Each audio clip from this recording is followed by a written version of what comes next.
Well, good afternoon. I want to thank everyone for being here. Thank Blake Medical Center for hosting us. I want to thank Randy Curran, CEO of Blake Medical Center, and also my friend, Senate President Bill Galvano, for being here. We also have Representative Will Robinson. We have Dr. Ravi Shari, HCA West Florida Division President. I want to thank him for being here.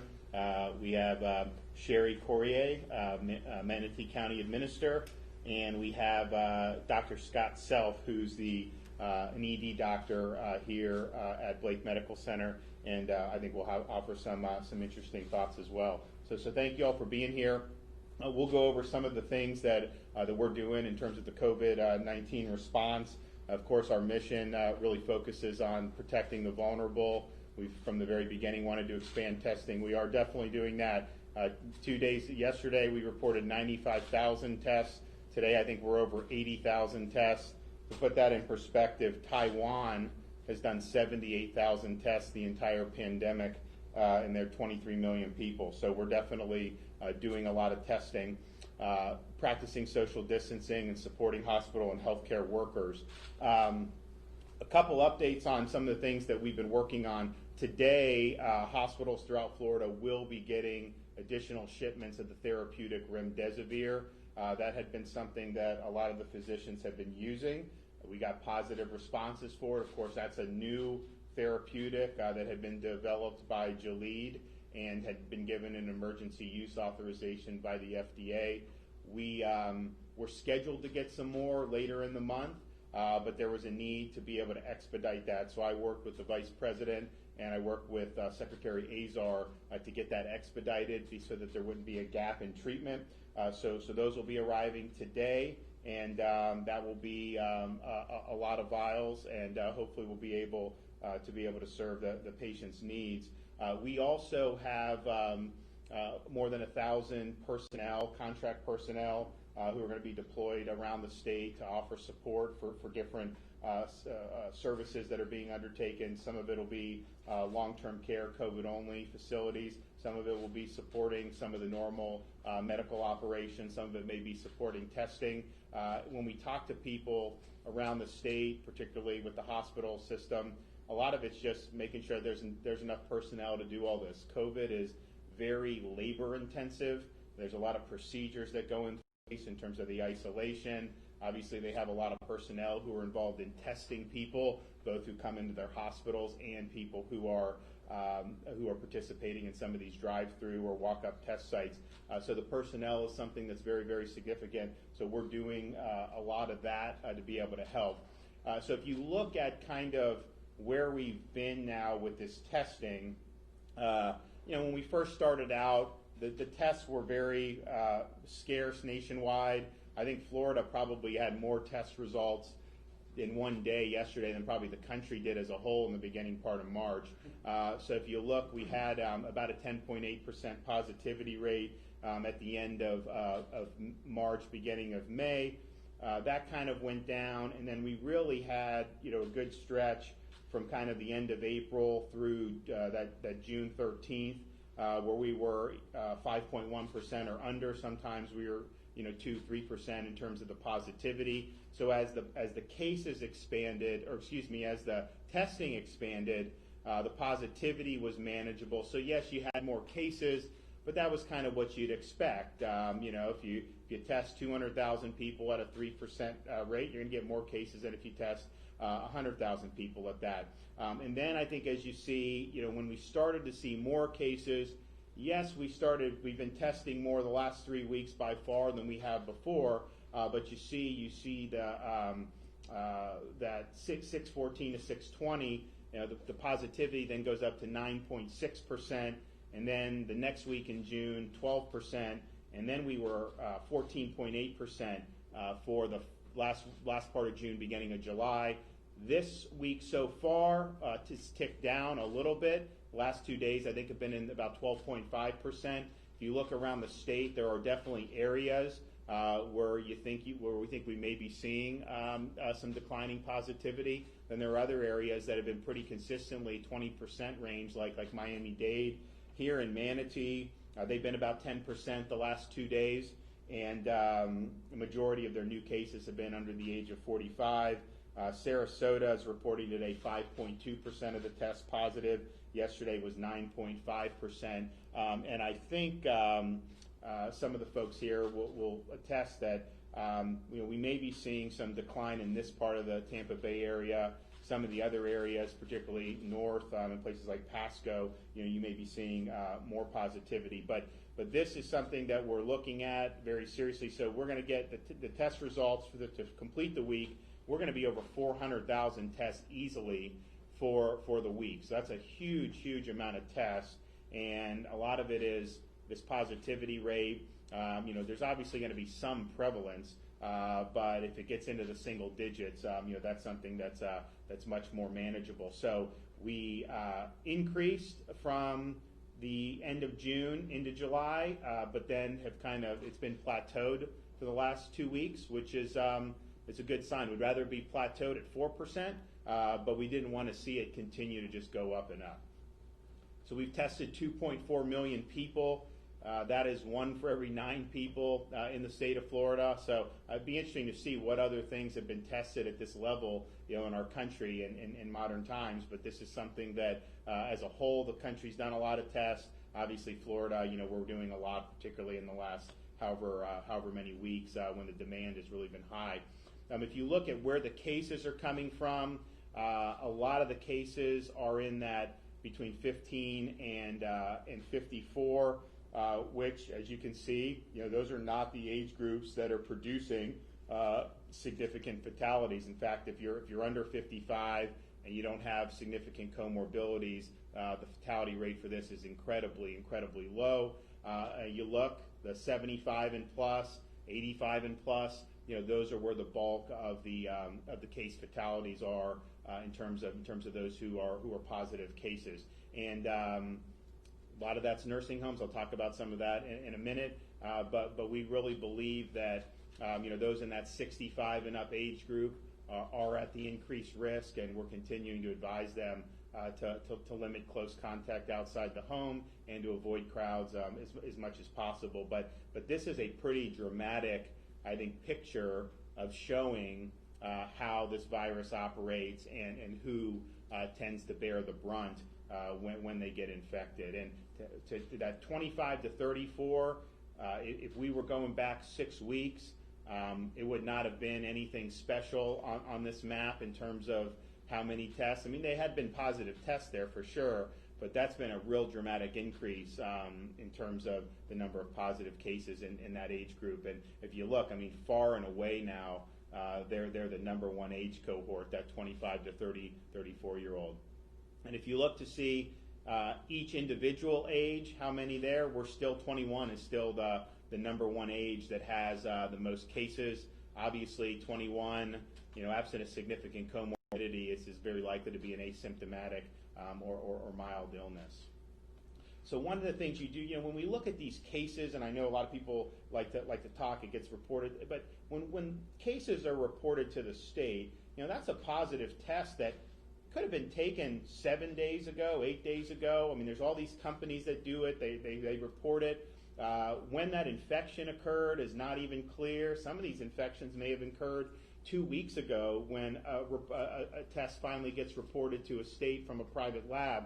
So one of the things that you look at is, okay, I can get a certain amount of test results reported today, then next week, and there's all kind of ways you can look at that, and there's all kind of ways that the data, may not always, come in kind of a coherent fashion. But when you look at like ED visits for people showing up to the ED because they have either influenza-like or COVID-like illnesses, I mean, that is just evidence of what's going on, and the more people that are doing that, the more prevalence that you have. So if you look at kind of what we've seen over the last few weeks, throughout the month of May, it was very flat. I mean, statewide, we were under 500 visits a day, which for a state of 21.5 million people is, is a small number of visits. Influenza-like illness, 250 or below, pretty much for weeks and weeks. And then even as we got into June, it was still very low. You start to see it inch up as we get into that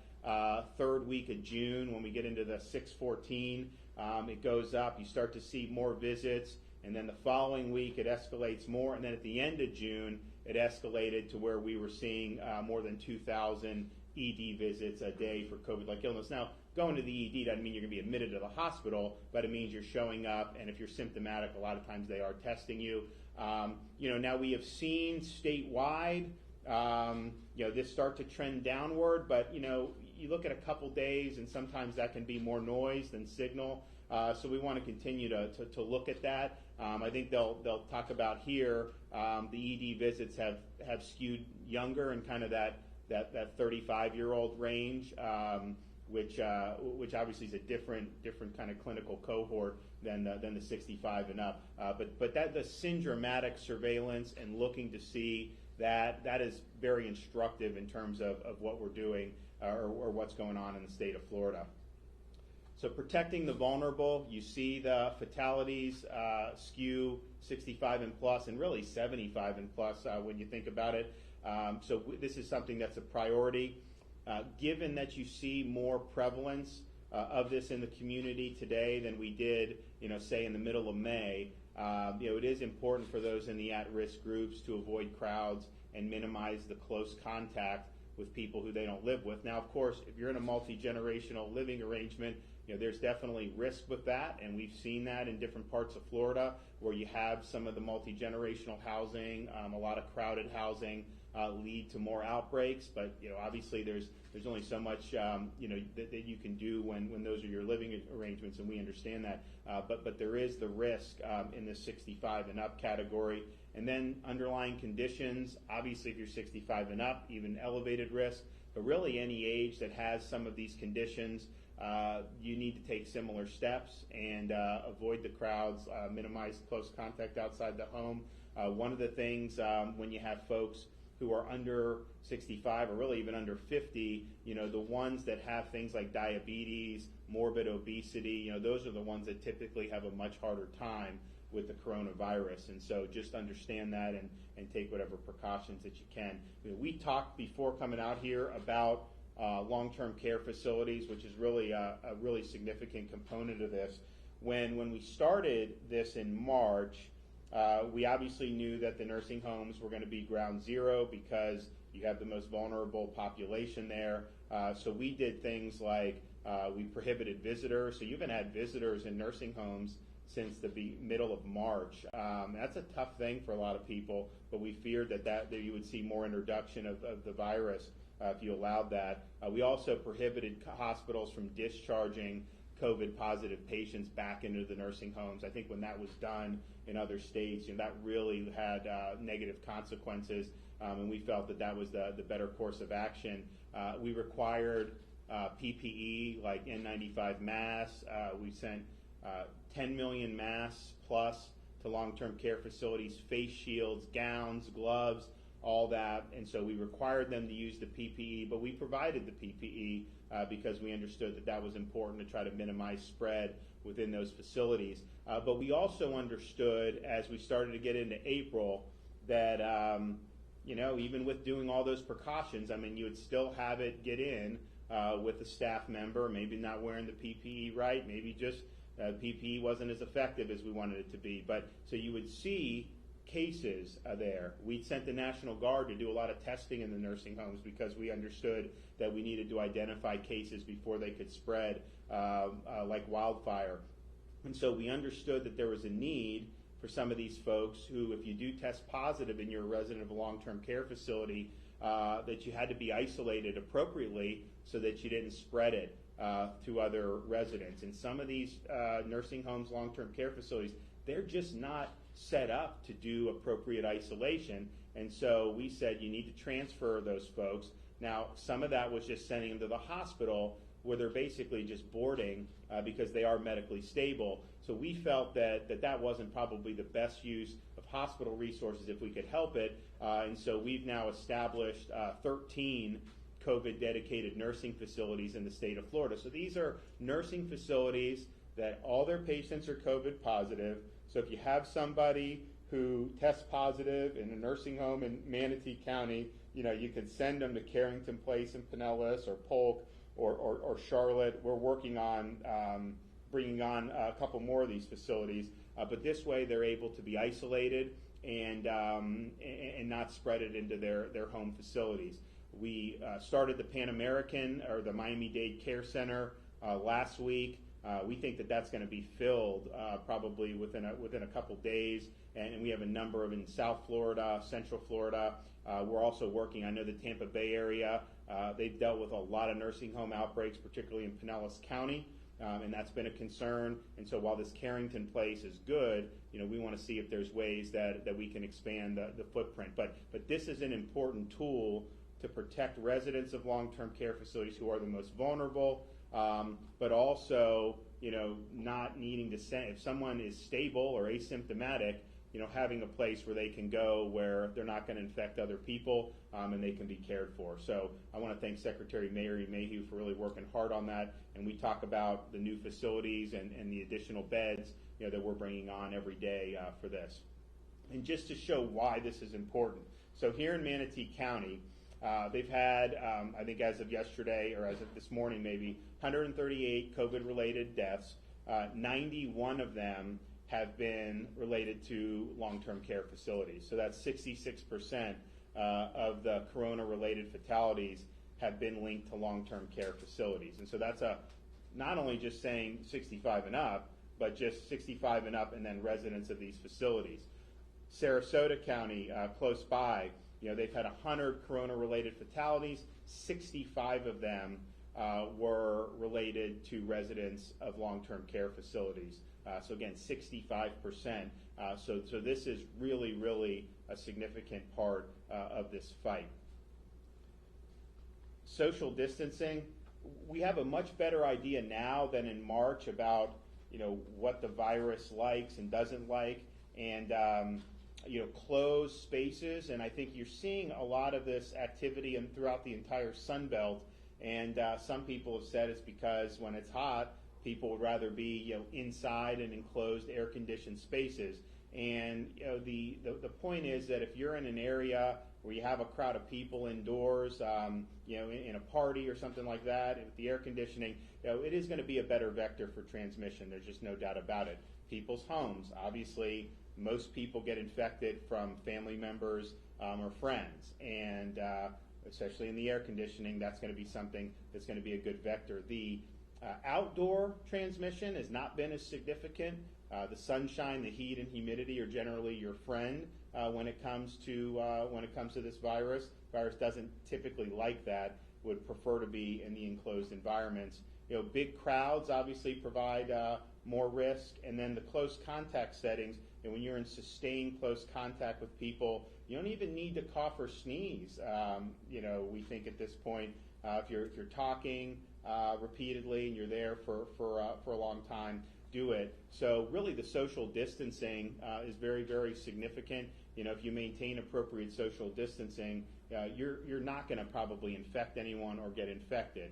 A facial covering, if you can't do that, is a way that could mitigate some of the particles that you may cough or sneeze or talk with, and could reduce some of the transmission. So if you're not in a situation where you can avoid the 3 C's, or where you can appropriately social distance, wearing the face covering will help you. And again, low risk versus high risk. This is pretty well, I think, well documented at this point. When we talked about flattening the curve back in March, part of the main reason was to make sure that the hospital system could cope with whatever happens in terms of the effects of the coronavirus. And in March, this was a very new virus, and we kind of knew in January it was out there. In Florida, we were testing people as they came back from Asia. Almost all of them were negative throughout February. I think we got our first case at the very end of February, and we now know that it was much more widespread than we thought. I think it was the testing criteria that was very limited. But there was problems with PPE. There was problems with testing. There were all these issues. And so now we're in a situation where we've got a lot of test sites around the state of Florida. The hospitals are all testing. You have private companies that are testing. CVSs are testing. So in March, it was very difficult to figure out how to test. Now it's a little easier, which is a good thing for people. And of course, we have drive-through sites, walk-up sites, We've got all kinds of different ways people can test. Federal government just did 3 sites in Duval County. They're doing 3,000 tests a day. They're not going to do it for very long. They're kind of moving around the country doing different things, but that's been good. We now have free antibody testing at 5 of our drive-through sites, 2 in Miami, the Hard Rock Stadium, Marlins Stadium, the one in Jacksonville at the Jaguar Stadium, Orlando Convention Center, and then the West Palm Beach site. We're at the Spring Training Complex. So if you're somebody who is not symptomatic, but you think you may have gotten this, the antibody testing may be better, because if you got it a month ago, you'll most likely pop for the antibodies, and then at least you'll know that you have it. The PCR test, you could have been infected a month ago and still pop positive, even though you would no longer be infectious. So take advantage of the antibody. It's not as easy as the PCR because it is a blood draw, and it takes a little bit more time, but you get the result in, I think, 15 minutes. And it's instructive, because if you have the antibody, that's important to know. The PPE situation is much improved. We speak with hospitals every day. I've not had anyone say PPE is an issue anymore, and the Florida Department of Emergency Management has sent a huge amount of PPE, particularly to the long-term care facilities, but also around the state, and that's very, very significant. I mentioned the remdesivir. That is, we didn't have any of that in March. We now have the remdesivir. They're using this dexamethasone steroid. Some of the doctors think that that's been good. The convalescent plasma has gotten good reviews. So these are all things, these are all now tools in the toolbox, so that if somebody comes in, they can be treated for this and hopefully improve their success. Another issue that we're working on are these lab reagents, the chemicals that go involved when you test the stuff. The problem is the U.S. is testing more on a daily basis than any country by far, and the lab resources are backed up. Some of these turnaround times, they're supposed to be 48 hours. Some of the big commercial labs are running 3 or 4 days behind that. Some of the supplies are starting to run low, and so I'm working with the White House to try to get some more reagents down for our hospitals. I've spoken to a number of them that are concerned about this. Part of the reason, we're testing a lot of asymptomatic and a lot of healthy people, and those numbers add up very quickly. And I think the consequence of that is that you've seen some of these supplies dwindle across the country. So the lab reagents are something that we're really concerned about, and we're thinking about. I've mentioned before, and hopefully we'll have an announcement at the beginning of the week. We are sensitive to getting these test results back as quickly as possible. When we did our contracts with all these private labs, they were guaranteeing a 48-hour turnaround. Well, that's just not in the cards really anywhere in the country for what we're seeing. We do, though, have some companies that have the ability for us to do self-swab tests, and then they can turn it around, and they say 36 to 72 hours. That's what we're doing with our long-term care testing. So once we tested all the residents of long-term care facilities, we tested the staff. We said, okay, going forward, we need to just test the staff every 2 weeks, because if they're asymptomatic, they bring it in, they infect, it can spread in these long-term care facilities, and we've seen that happen. So we have an arrangement where we do these tests now every 2 weeks. So far, they've sent in about 130,000 tests. We have 86,000 test results, and only a 2.8% positivity rate for staff in long-term care facilities, which is a little surprising, because if you see the prevalence in other parts of the state, some places you're at 15-20% prevalence in PCR testing. So to see the 2.8, that was quite frankly somewhat of a surprise. It's a good sign, but we're going to be getting in 190,000 roughly test results every 2 weeks just from staff of long-term care facilities. This has been a good model. We want to be able to try to figure out how we can get people their results back as quickly as possible. We're focusing that on symptomatic people. Most of the people that are coming to test don't necessarily have symptoms. They kind of just want to know if they have it. Well, if somebody has symptoms, we're going to work on dedicating some of the drive-through lanes for those people, and then having them do the self-swab, sending it to some of the companies that may be able to turn it around a little quicker. I think that is something that would really make a difference. And the thing about like testing the asymptomatic people was, okay, well, if you're asymptomatic, you can spread it, so get tested. Then if you're asymptomatic, you can isolate. The problem is you don't get your results back for 7 days. I mean, what are you supposed to do? Are people just isolating if they're not positive? Most people probably aren't doing that. And so it made sense in theory, but just given the resources with what we're seeing with commercial labs, and then the contact tracing, if you're asymptomatic and you get a result back in 7 days, it's going to be a lot harder than to go back and contact trace who you were with, 2 weeks ago. It's a lot different if you get a quick result and then you can say, yeah, 2 days ago I was here. So, but the lab reagents are running down because of just the total massive amount of testing that's being done on a daily basis, and that's just not in Florida. That is nationwide. So I want to thank everyone for coming. We're going to pass it around. Folks are going to make some comments. Then we're going to have a little bit of a discussion, and then we'll open it up to some questions. So President Bill Galvano, floor is yours. Thank you very much, Governor, and welcome to Bradenton, Florida, Manatee County. We really appreciate you being here. Thank you, Dr. Chari and CEO Curran, for having us here at Blake Medical Center this morning. I remember very clearly, it was several months ago, we were in session and you, Governor, called me and you said, Bill, guess what? We have our first recorded cases of COVID-19 here in the state of Florida. And one of those was right here in Manatee County. The other was up in Hillsborough County, just north of here. And so it began.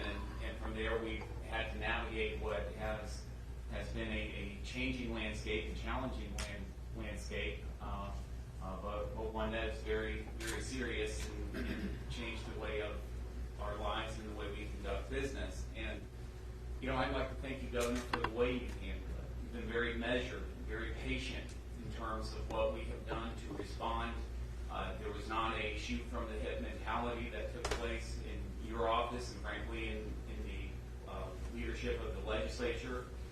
And because of that, I think we've responded well. And I would like to underscore a message that you've been sharing when you have been speaking with the public about the data. It's a big picture about the data. It's that when you analyze data, you have to analyze it all. You have to understand every aspect of it. You have to understand its source. For example, how many tests are being taken?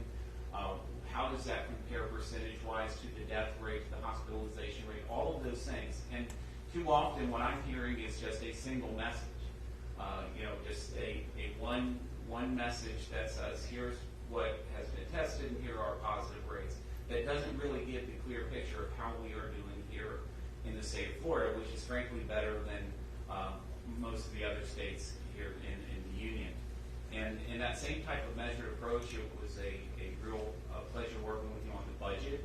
As you recall, we got out of session and had a budget together with the Speaker, and I decided we should probably take a little more time and put additional buffers in there for reserves, and which we did, and then we monitored and we watched and we collected data, and because of that, we were able to sustain a budget that came out of this last session with many, many funded programs that represent the dreams, goals, and desires of constituents throughout the state of Florida. And here we are now, very securely into our next fiscal year with that budget. Now, granted, you had to be necessarily a little more aggressive with your vetoes, but nonetheless, that same type of patient measured approach ruled the day and proved to be successful.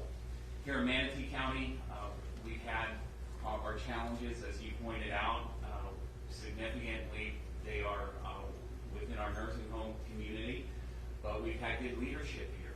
We've had tremendous leadership from our county commission, our elected officials, and they have responded in a very professional, reasonable, and practical way to the issues that we faced here, our medical community as well, and in large part have followed the standards that you've set forth in your executive orders in terms of how we've responded. And because of that, we have been in pretty good shape here. The Department of Emergency Management has been very helpful to my entire district, but in particular Manatee County, in terms of making sure we had testing sites, the PPE, other types of support that were necessary for us to continue and to sustain ourselves and have stability through this crisis and pandemic. And I feel confident that we will continue to be able to handle it and look forward to continuing to work with Director Moskowitz and yourself, Governor. And so, I want to congratulate the county that we are in, and I want to thank you again, Governor, for what you've done in terms of managing this pandemic. And I know we're going to hear from the medical experts here at Blake, and I guess you want me to just turn it over to our CEO here, Curran, or do you want to go back through the chair? No. Go ahead. Yeah, absolutely. Well, Governor, I appreciate you coming here today, and President Galvano, thank you as well. It's an honor to host you today. I think if I would convey one thing throughout this process to their point is that it's been fluid and it's changing day to day, sometimes hour to hour. But at the beginning of all of this, both as an organization and as well as a facility, we really focused on a couple of things. One was protecting our workforce so that we can ensure that our facility was here to support our community throughout all of this. And we did that with four main focus areas. We continue those focus areas today, quite honestly. The first is infection prevention, and that has a couple of different pieces. The first is universal masking. All individuals within the facility, both our caregivers as well as our medical staff, any visitors, vendors, etc., go through a screening process and are universally masked. PPE, the governor mentioned that, and we've been able to manage our PPE here to effectively ensure that our caregivers have the appropriate PPE for the appropriate patient. And then we constantly are focused on disinfecting. The second is access control. We have a screening process with our points of entry where everyone who enters into this facility, whether it is a caregiver or medical staff or a vendor, goes through a screening process. I'm sure all of you went through that process today as well. And we ensure that those individuals are masked and remain masked here. And we've also limited our visitation. Inpatient visitation has been limited here only to certain situations. And that's been very effective, we believe, in helping to ensure that the community spread has not gotten within our four walls. Distancing is the third. We focus on social distancing just like everyone else does in the community, but we also focus on distancing between our patients, ensuring that those patients that are either COVID positive or persons under investigation or in particular units, and there are no instances of cross-contamination. And then finally, patient flow. We want to ensure that our patients are moved throughout the facility in the most direct manner possible so that we can ensure that we're also limiting potential exposures. So again, Governor, thank you. Appreciate the time, and President Galvano, thank you as well. Great. Dr. Chari, West Florida Division President for HEA. Well, sure. Thank you. Thank you, Governor. Is this working? Does it feel like? Yeah. You can. I think I can I think speak it loud works. enough. Is that okay? Well, I want to start off by thanking the Governor for being here today, and I also want to thank President Galvano for being here as well and helping arrange this. Bill's right. This started with a patient from Manatee County. It was actually one of our hospitals in HCA, first hospitalized patient in Florida. And I remember the Monday after that, Saturday and Sunday, the governor came down to Tampa and had his first press conference about this, and I was so impressed with him at that time. And then today, having a chance to sit with him over lunch and speak about his understanding and his focus, I was so impressed, continue to be impressed.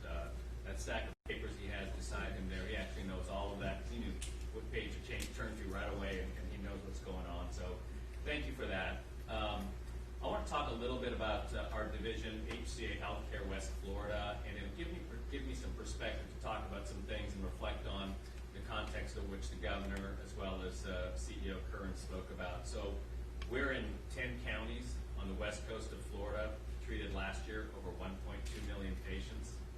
We have 15 hospitals, 27 ER locations, 13 ambulatory surgical centers, numerous physician practices, and we have over 750 graduate medical education physicians in training in our programs. In fact, we're in a GME room here at Blake, so we're among the largest programs in the state for that, and it gives us great perspective and understanding training the next generation.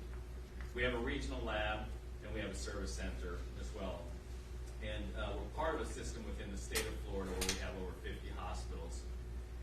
And there are a couple of things that I think are really important at this perspective. One, I'll reflect on what the governor said also. In our system, to date, we've had close to 4,000 COVID positive patients in our 15 hospitals, almost 40,000 tested. And one of the things, as he uniquely said, is we see different regions. Our hospitals are spread 4 south of the Bay, 4 north of the Bay, 4 west of the Bay, and 3 with 4 campuses east of the Bay. And as the governor said, we see different ranges of activity, and he said south of the Bay right now here in Manatee does look like it's not quite as active as other areas. We see the activity he talks about in Pinellas with the nursing homes, and so very appreciative of his insight and the help that he's bringing and helping us achieve. I think the other thing I'd like to say that gives us perspective is, with the help of the state and the leadership, specifically of Secretary Mayhew, I'll underscore that our hospitals are safe and open, and a message that I would send, and I know the governor understands as well, send the message to everyone else that, yes, COVID is an important disease that we treat, and we're safe. And by the way, we're open also if you have any other significant medical emergencies, because we can't miss on treating those as well. The last thing I'll end on with respect to this area is I'm also very proud of our sister hospital competitors, I guess is the right word in usual times, as we've pulled together in a very unique way, in my opinion, a unique way to support our communities. We share data every morning. I know how many COVID patients there are in different systems. This system has a unique report. 12 counties come out every day, where we have 77 hospitals, and so we're working together to support in the areas that we work together. And clearly, the governor is aware of those. He mentioned those 3 areas. I brought up to him. Number 1 is the urgency around staffing and the support that we need to ensure that we're able to respond to this rise in cases.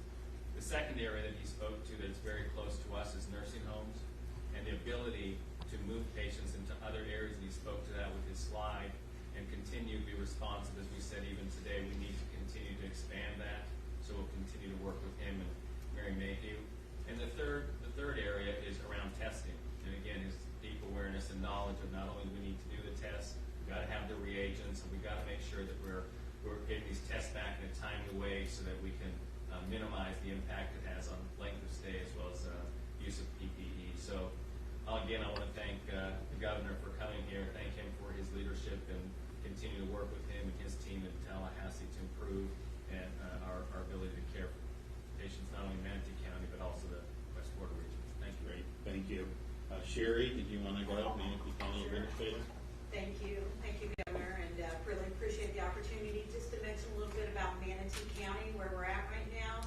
About 411,000 people here in the county, where our goal is right now at about 12.5% of the population tested, and we're very focused on following the governor's smart, safe, step-by-step plan, and it includes this ongoing robust testing.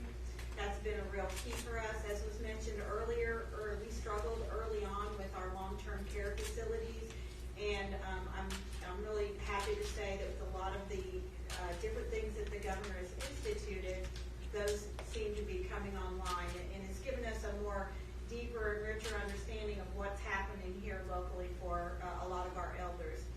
I think at the local level, a lot of people wonder what goes on behind the scenes when these kinds of emergencies happen, and we're so proud of the relationships that we've built both with our facilities such as Blake Medical Center and CEO Curran and the staff here who have been extremely helpful. Has been mentioned. Statistics every morning are very important to us as a county. Our Board of County Commissioners stepped up early on when we were lagging in some of the testing area and supported some local emergency funds in conjunction with MCR Health locally here, and then the governor's office as well as Senate President Galvano came through with a regional testing site at UTC. We have the walk-up facility at Lincoln Park. We have now at Home Depot on Cortez here. For those of you that need places to go, these are all available. We're averaging about 3,000 tests a day, and those three public facilities, and then of course all of the other testing that's going on. And so we feel that we have now come in line with the state. We've come in line with some of the metrics that are needed.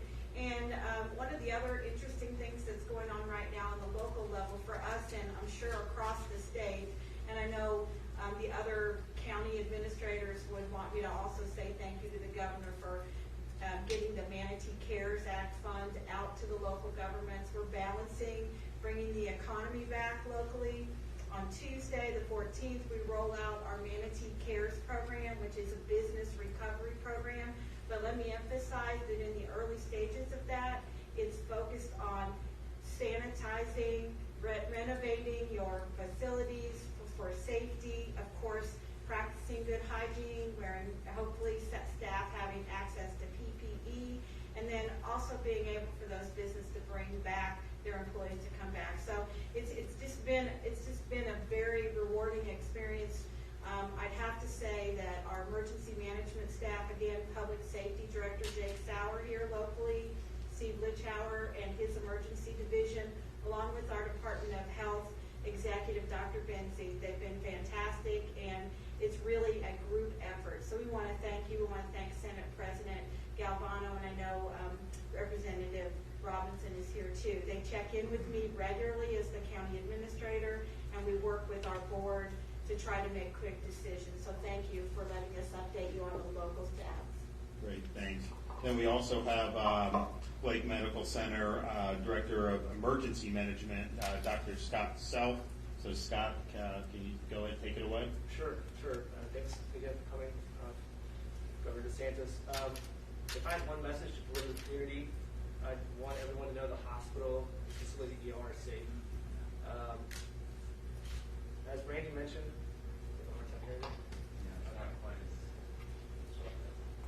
as Randy mentioned earlier, we've implemented many things throughout the hospital for patient safety. So that includes things like universal masking, separating patients out that could have symptoms of coronavirus from those who don't. Many things we've done for months. And I'm concerned, as well as a lot of healthcare givers, that patients are ignoring their symptoms. At the height of when this set in March and April, the ED across Tampa Bay, we were seeing 50% volume drops. These weren't just low acuity patients, these were chest pains, strokes that were delaying their symptoms or presentation. It's gotten better, but we're still 15 to 20% down from prior years. So it tells me that patients are still not coming in. We're seeing delayed heart attacks and strokes. And I would really just want the community to know that we're a safe place. A testament, I guess, to wrap up to that point is that in Blake ED, over the past, since this began 4 months or so, we've diagnosed over 300 coronavirus cases, most of which were discharged home. And I've had 0 doctors and 0 physician extenders contract the virus. So that's from appropriate PPE and safe things that have been implemented. So I would just want the community, please don't ignore your symptoms. We're here for you. We're here to help. And I think that's all I have to say. Thank you. Well, no, I think it's a really important message, and I appreciate you delivering that. When the coronavirus emergency began in March, obviously there was a lot of discussion about it. There was really, I think, a sense of fear on a lot of the members of the public about what the virus meant for them. I think a lot of people were very apprehensive, and consequently, you saw a real significant drop in ED visits for things like heart and stroke. Now, those things don't just get cured or stop. I mean, those are kind of consistent maladies that happen. And so CDC looked at it and identified, the big percentage of drop and theorized, and I think this makes sense. I mean, people were scared to come into the hospital because they thought they were going to actually get infected with coronavirus, which I think, as the doctor said, is not going to happen. I mean, this is one of the safest places you can be, but they were fearful of that. And then I think others, thought that there was all the hospitals were doing was corona. All their beds were filled with coronavirus patients. Again, that's not true. Even as we've seen, more prevalence in the last 3 weeks, more ED visits and more people, more traffic in the hospitals. The bulk of what they do is not coronavirus. I mean, they're doing the other stuff that is so important. And so if you have those symptoms, you need to go in and get the medical care you need. Every hospital in Florida will tell you, we want you to come in. And so we don't want to see, that decline, because what happens now, and I think you guys can probably attest to this, but I know I've spoken to other doctors and CEOs of hospitals.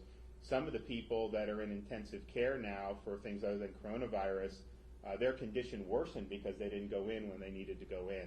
And, you don't want to be in a situation where you're doing that. So do you agree with that? Is that what you guys are seeing? Absolutely true. A lot of delays, or certainly it's improving now as we've opened up again, but certainly in the immediate past, right after the lockdown, there was a lot of folks who delayed symptoms. And as Dr. Self said, if you're still out there and concerned, don't be. Years are safe. Come in. Don't ignore your symptoms. Can you just, you'd mentioned kind of like a survey of kind of the Tampa Bay region. You kind of got Sarasota, Bradenton, where the prevalence seems to be a little more stable, hopefully even declining. Pinellas, obviously we've had a lot of nursing home issues there. And then kind of north of that, which was quiet for a while, Pasco and stuff, you started to see more prevalence there. Well, I think Governor said sort of over the time that we've been looking at this, early on, quite honestly, this area was a little bit more active south of the bay, as we call it, with our 4 hospitals. And in the background, then Pinellas has had a lot of nursing home activity, as has Hillsborough. However, in the last 2 weeks, to your point, clearly north of the bay, we've seen increased rates right now in the growth rates of the last 7 days of 12 to 13%, which another way we think about it is doubling time. The doubling time is roughly about 12 days, double the number of cases. So we're clearly watching that area carefully. How are you doing on PPE compared to March? It seems like those, I know we've sent out a lot with emergency management, but it just seems like those distribution chains have loosened since kind of the panic in March. Yeah, I think you can understand the situation very well. As Randy mentioned, we have put in a very tight process around PPE management, so we managed it well. And then as this resurgence has come along, we still continue to have good supplies. Certainly the allocations have been very helpful along the way. And again, as we've retightened our system and process in the last several weeks to ensure that we have the inventory on hand to take care of patients. So I've been discussing the COVID-only long-term care facilities that we've established, both in terms of a step up from a long-term care. If they're positive, they can be isolated, but also a step down, because a lot of these folks who are positive don't require hospitalization, or they become stable, which is a good thing. So you guys you're utilizing Carrington Place in some of these facilities to transfer some of your COVID positive but medically stable long-term care residents? Absolutely, it's an important part, and we continue, as we talked about over lunch. I appreciate your help in any way we can to expand that, because it becomes a challenge in the hospital to, as Dr. Self mentioned, we have patients coming in, and the other side of that is moving patients out is something we need to do to maintain that flow of improvement. Great. Yeah, no, we're looking to do, Carrington Place is about 60 beds. We also have Oak Ridge and Polk, which is over 100 beds. We have a facility in Charlotte County, but we'd like to get another one in the Tampa Bay area. I know that Secretary Mayhew is working with some folks to try to do that. Let me ask Bill Galvano, just how's the economy doing here? I mean, obviously, it's March, beginning of March. I think things were humming along really well. But that obviously changed as that month went on. Are people, getting back? What's it like in the Sarasota, Bradenton area? Yeah, and you're exactly right. Test. Did you break it? Yeah. Okay. Back on. What's that? Okay, yes, we like the rest of the state of Florida, we're just, as you say, humming along as we entered into the new year. A lot of growth in the eastern part of our county, a lot of new businesses coming all throughout, actually, my district. That includes Hillsborough. county. And then, of course, we have the shutdown and experienced very consistently here in Manatee County what was being experienced around the rest of the state. We are coming back. The step-by-step measured approach that we worked on. I appreciated the opportunity to work with you on that approach coming back has helped us begin to rebuild little by little. Our county commission, again, I have to recognize their efforts as well as Sherry Corrier's efforts in making sure we maintain that balance between public safety, which of course is paramount, but to understand the implications of not monitoring and not supporting the opportunities economically that need to come online when they need to come online. So we're seeing a comeback, and it's slow but it's steady, and we're going to stay on top of it and make sure that we're not taking steps that are going to put us in a stale position. And frankly, Governor, I don't want to see us go backwards either. I mean, we're learning every day about how to handle this pandemic, and our economy still needs to move forward. And so let's make sure we're still doing that. Great. So Dr. Self, can you talk a little bit about the kind of the demographic age breakdown of some of, you had mentioned some of the traffic you're seeing in the EDs lately, kind of the age breakdown, what do the symptoms look like, and then within that, the folks who tend to have the most problems in terms of any comorbidities they may have. Sure. Thank you. At first, I can speak locally, it seemed that this was affecting the elderly more in nursing homes, and it seems that we got a better handle on that, and I can say that anecdotally over the past month or so, we're seeing it affect the younger population more. I'd say between 30 to 45 years old. Most patients, thankfully, are able to be discharged home. Of course, some of them can't be, and we need to care for them. I would say that the patients that have a challenge with this would be those patients that have other comorbidities like diabetes or morbid obesity. But for the most part, if you're young and healthy, you do very well with this disease, and we've been able to manage that. So I'd say a younger patient population than the past month or so. Great. Well, I want to thank everyone for coming, and thank you for what you're doing here in the Sarasota-Bradenton area. I think you guys have handled it very well. We're obviously not done with it here, but the trends seem a little bit better here than they may be in some of the other parts of the state, so we really appreciate that. We also just thank the folks who've been working hard, healthcare workers, our first responders, and then just all the Floridians who've really worked hard, just doing the basic things that the people have been talking about to protect themselves and to protect their families, and we really appreciate it. And with that, take some questions. Governor Chip Olszewski, News Channel 8. I have two questions. Can you talk a little bit about the COVID-only facilities Carrington Place? And secondly, you mentioned the day before yesterday that you're sending 100 contract nurses to the Tampa Bay area. Can you talk about when they're going to arrive, or if they're going to go, how long they're going to be here, that sort of thing? Sure. So the COVID-only facilities grew out of an understanding that it's hazardous to be shipping COVID positive nursing home residents back into a long-term care facility, or if they test positive, and as we start to affirmatively go in and test, if they test positive, to leave them there if you can't appropriately isolate them. We have some nursing facilities in Florida that are phenomenal, that could isolate no problem. Okay, that's fine. But if you can't do that, then leaving a contagious patient there, a nursing home is probably one of the top vectors of where you would see rapid spread. So we knew we needed to do something. So we told these facilities, you got to transfer them to a place that makes sense. Now, where they can be isolated. Now, their first thought is to send them to the hospital, which, fortunately, a lot of these folks don't require that level of care. Like, they are infected, and many of them are actually asymptomatic. So we said, well, a hospital is really there to treat people, so we wanted to have a place where it would be safe. And so we, the first one was in April in Jacksonville, 146 beds at Dolphin Point, and it's now expanded to 13.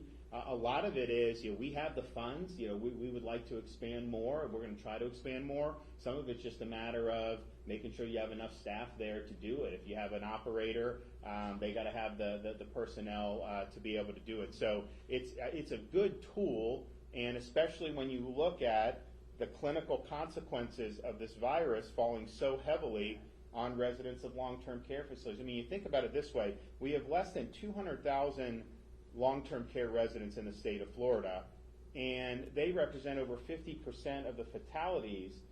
And then you have 21.5 million people, which is not even as many as just that one class of people. So this really is something that is addressing the most riskiest element, and I think that it's something that's very, very important. In terms of the contract employees, so at the beginning of this, we lined up a number of folks. It's just basically prudent planning because we didn't know what the eventualities would be. Remember, in March, most of the people were saying the problem was going to be the capacity of hospitals, that there just weren't going to be enough beds, as this thing started to spread. And I think what we found out is, they've got beds, they can put down more beds.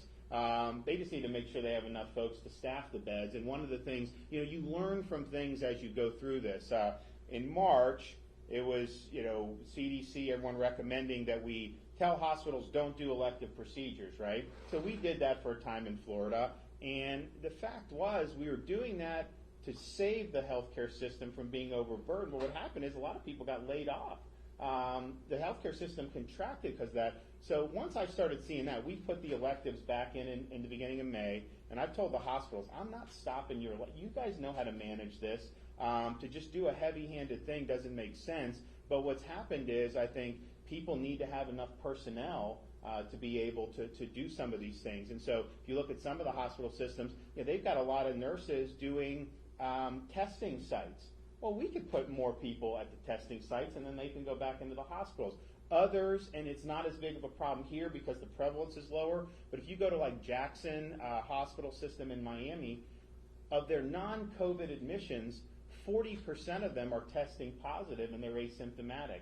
So if you get in a car accident and then you test positive, all these isolation procedures still have to take place. Yeah, you're not being treated for COVID, but you could potentially spread it. So that requires more resources, more manpower. And so I think it's less about, beds. I mean, we have beds. It's just making sure that you have enough resources in terms of personnel to be able to do it. So I know that there are some that I think are already on the ground in this region. I've told Jared Moskowitz, let's just go ahead and activate another 1,000 and then parcel those out as they would see fit. Obviously, southern Florida is facing the most significant outbreak, but the Tampa Bay region has had challenges in different parts, and so this is a place where we've already committed to do 100. We'll likely do more here. Go. Yes, sir. Two questions. One, do you have any plans to reopen the standalone bars?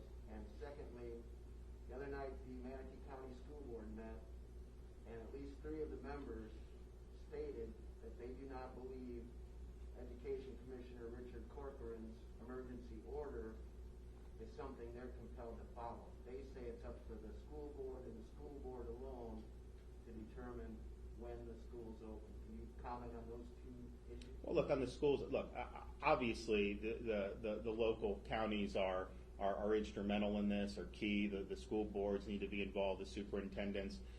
It's got to be a collaborative effort. I think the main thing is okay, what's in it for the kids? I mean, what harm is going to be done by continuing to keep them out of school?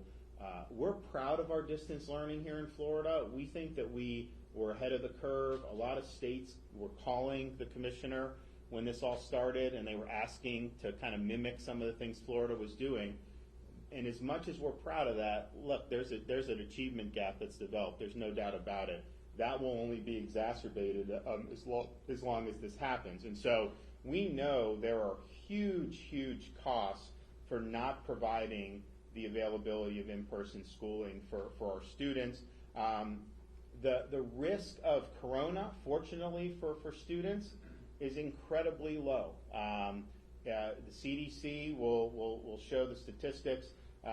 Under 18, much more likely to be hospitalized for seasonal influenza than for this. Obviously, the fatality rate is much higher for seasonal influenza amongst under 18 than this has proven to be. And so we're fortunate that they're low risk on this. And I've said before, I got young kids, they're not school age, but I would have no problem, I would not be concerned with them being in school. Now the other issue and I think people realized this in March when we went to distance learning, that they were less risk. But people say, well, kids may be the vectors then in the community, because that's what happens in an influenza outbreak. It's like a petri dish, they infect everybody, and then it spreads throughout the community. But I think it's been found over and over again, as people have looked at this and studied this, particularly in Europe, that the school children actually aren't vectors for this. For whatever reason, they usually get infected by the parents. They usually aren't infecting adults. And places that have had schools open have not seen the schools contribute to increasing the prevalence of the virus. So just from a student perspective, the risk is low. Obviously, the losses would be significant for them not doing it. But then you look at, okay, just having them there, is that going to affect the community? And there's just not a lot of evidence that they're doing a lot with community transmission. So that's, I think, pretty clear in terms of the data and the facts. And if people have other facts that they can show, I mean, I'm happy to look at it. But we've looked at this 6 ways, and I would recommend.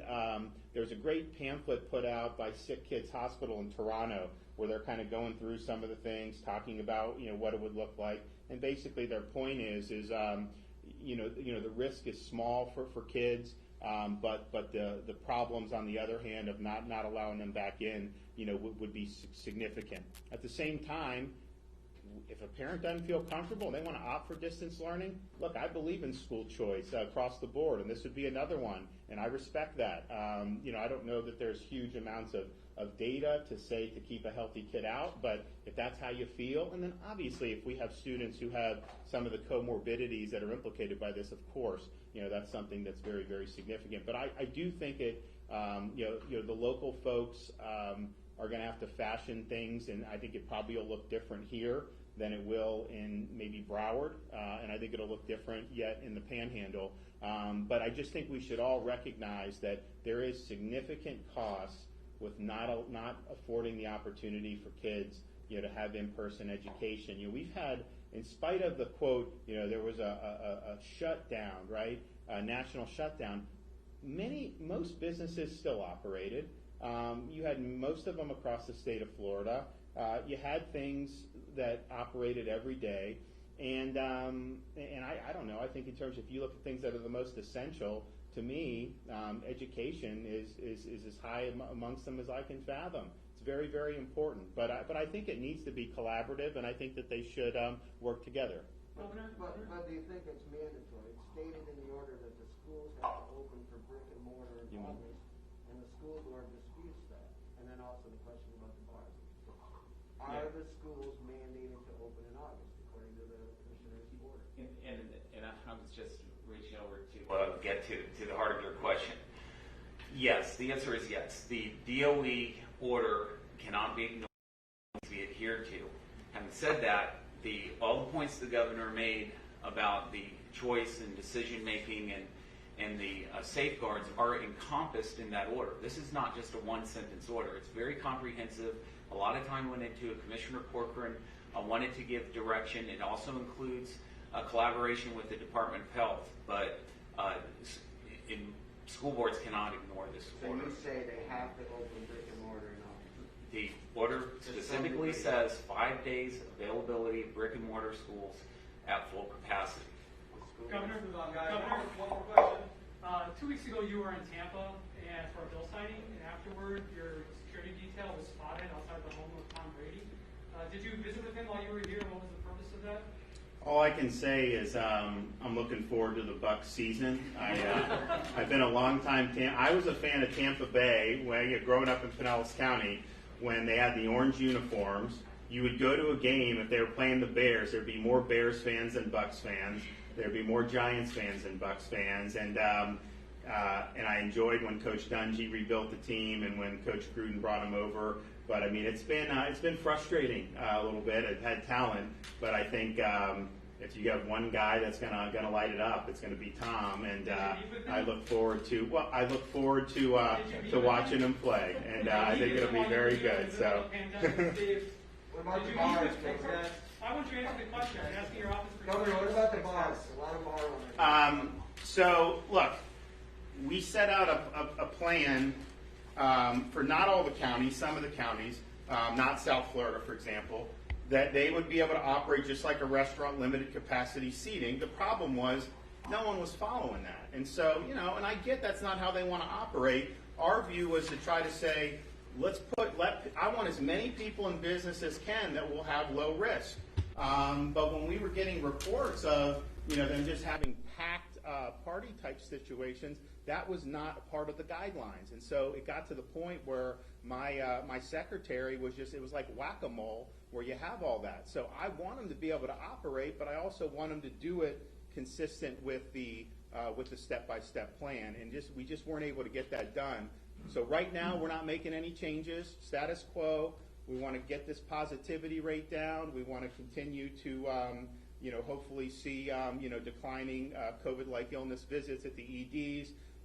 And then as we get in a more stable situation, then we'll take a look at it. I mean, I don't blame them for this. I mean, a lot of people say that's the only reason because someone was well, that's not true in South Florida. That has not even been happening, and they're having the most. So it's definitely not their fault. But at the same time, we try to do these guidelines because we consulted with physicians, we consulted with different people, and we just felt that it's not like flipping a switch. It's going to take some time, but that's the plan. And if the plan wasn't being followed, then there's just not a way we're going to be able to do it. Thanks, guys. Governor, can you ask this question?